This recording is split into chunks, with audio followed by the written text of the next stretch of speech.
તો અમદાવાદ ખાતે 7th day સ્કૂલમાં વિદ્યાર્થીની હત્યા બાદ વિરોધ પ્રદર્શન કરવામાં આવી રહ્યો છે। જી હા, બિલકુલ સ્કૂલની બેદરકારીને લઈને આક્રોશ વ્યક્ત કરાયો છે। એનએસયુઆઈના કાર્યકરોનો સ્કૂલ બહાર જમાવડો જોવા મળ્યો છે। આ સાથે જ એનએસયુઆઈ કાર્યકરો અને પોલીસ વચ્ચે ઝપાઝપીના જે દ્રશ્યો છે સામે આવ્યા છે। સ્કૂલની ગેટ બહાર 300 થી વધુ પોલીસનો કાફલો અત્યારે ખડકી દેવામાં આવ્યો છે।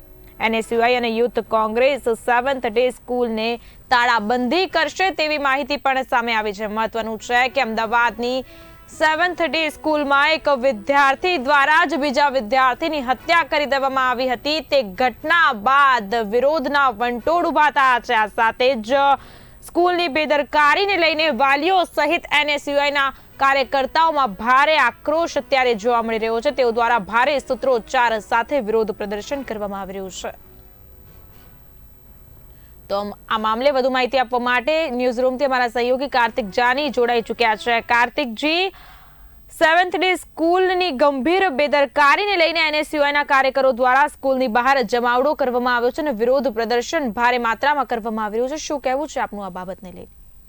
ચોક્કસથી જે વાત કરવામાં ગઈકાલે અમદાવાદની અંદર અમદાવાદ 7th ડે સ્કૂલમાં 19 તારીખે એક 8મા ધોરણના વિદ્યાર્થી દ્વારા અને અન્ય સાથે તેના શાગીર્દો સાથે મળી એક 10મા ધોરણના યુવકની ઘાતકી રીતે હત્યા કરી દેવામાં આવી હતી। સમગ્ર મામલો જે છે તે ઉગ્ર બન્યો હતો અને હાહાકાર મચી ગયો હતો। હત્યાથી હાહાકાર મચતા વાલીઓ પણ ઉગ્ર બન્યા હતા। ગઈકાલે વાલીઓએ પણ સ્કૂલમાં ઘૂસી અને મારામારી કરી હતી, તેમજ પોલીસ સાથે પણ ઘર્ષણના દ્રશ્યો સર્જાયા હતા। સાથે સ્કૂલમાં પણ તોડફોડી કરી હતી। સ્વાભાવિક છે કે કોઈ નિર્દોષ યુવકનો આ રીતે જો જીવ જાય, અને સૌથી મહત્વની આ કેસની વાત કરવામાં આવે તો સ્કૂલની ચોક્કસથી લાપરવાહી પણ જે છે તે બેદરકારી પણ સામે આવી છે। જે ડીઓએ શિક્ષણ વિભાગને પણ આદેશ રિપોર્ટ જે છે સોંપી દીધો છે।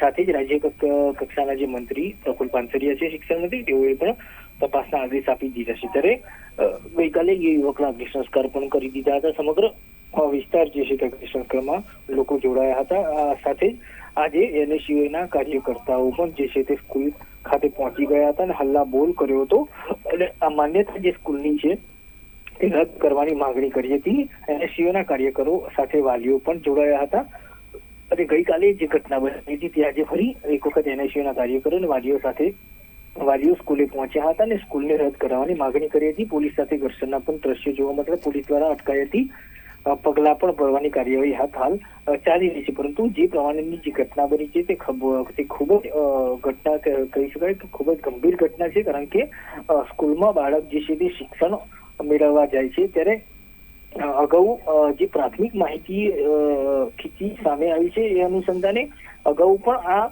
એક સામાન્ય બાબતે ધક્કામુક્કી જેવી બાબતે આ ઘટના જે છે તે રૌદ્ર સ્વરૂપ ધારણ કરી લીધું હતું।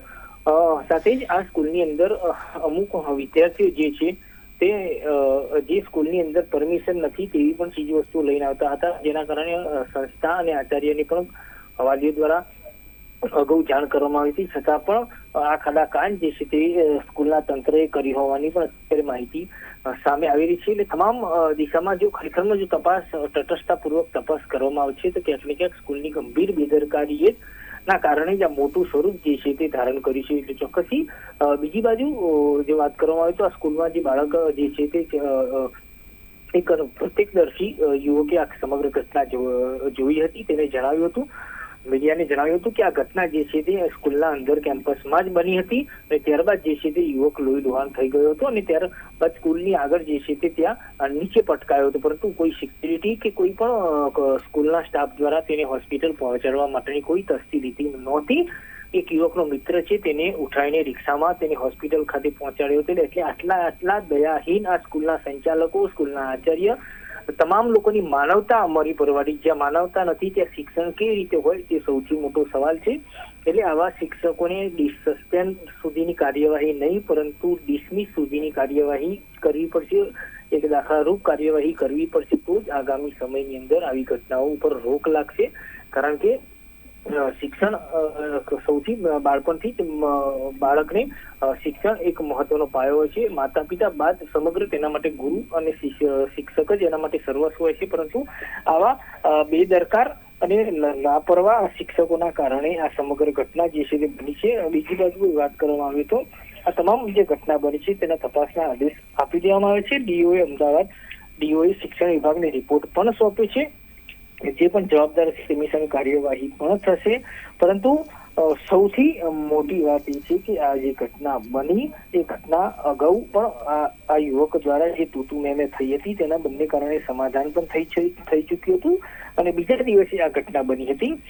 સૌથી મોટી વાત છે કે અગાઉ વાલીઓ દ્વારા શિક્ષકોનું ધ્યાન દોરવા છતાં પણ શિક્ષકે કેમ જાગૃતતા સાથે તપાસ ન કરી તે સૌથી મોટો સવાલ છે. બીજી વસ્તુ, રાજ્ય શિક્ષણ મંત્રી પ્રફુલ પાનછીરિયાએ સ્પષ્ટ જણાવ્યું હતું કે રીલ્સ જોઈને ડોન બનવાની જે રીલ્સ જોતા હોય તો તેની સામે પણ શિક્ષણ એટલે કે જે શાળાના શિક્ષકો હોય આચાર્ય તેમને પણ ખાસ ધ્યાન રાખવું પડશે તેવો પણ આદેશ કર્યો છે. પરંતુ સ્કૂલની અંદર સૌથી મહત્વની કે મોબાઈલ ઉપર પ્રતિબંધ છે. શિક્ષકોને પણ મોબાઈલ ઉપર પ્રતિબંધ લાદવામાં આવ્યો છે. છતાં પણ નિયમો બનેલા છે પરંતુ ક્યાંક પાલન નથી થતું. તેની દેખરેખ રાખવાનું જે તે વિભાગના હોય છે, જે તે તંત્રનું હોય છે. ક્યાંક છેલ્લે તમામ તંત્ર જયારે નિષ્ક્રિય બનતું હોય છે ત્યારે જ આવી દુર્ઘટનાઓ ઘટતી હોય છે.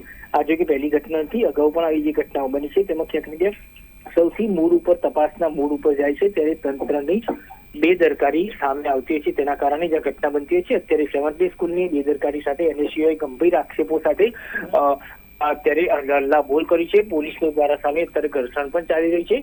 સમગ્ર મામલે એક જ માંગ છે કે 7th ડે સ્કૂલનું જે માન્યતા છે રદ કરવામાં આવે, સાથે જે જવાબદારો છે તેમની સામે કડક કાર્યવાહી કરવામાં આવે.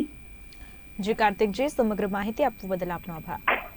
અમદાવાદ ખાતે 7th ડે સ્કૂલના વિદ્યાર્થીની હત્યા બાદ વિરોધ પ્રદર્શન કરવામાં આવી રહ્યો છે. જણાવી દઉં કે સ્કૂલની બેદરકારીને લઈને ભારે આક્રોશ વ્યક્ત કરાયો છે. એનએસયુઆઈના કાર્યકરોનો સ્કૂલની બહાર થયો છે જમાવડો. એનએસયુઆઈના કાર્યકરો અને પોલીસ વચ્ચે ઝપાઝપીના દ્રશ્યો સામે આવ્યા છે. સાથે જ સ્કૂલની ગેટ બહાર 300થી વધુ પોલીસનો કાફલો ખડકી દેવામાં આવ્યો છે. તો વધુમાં એનએસયુઆઈ અને યુથ કોંગ્રેસ 7th ડે સ્કૂલને તાળાબંધી કરશે તેવી માહિતી પણ જાણવા મળી છે.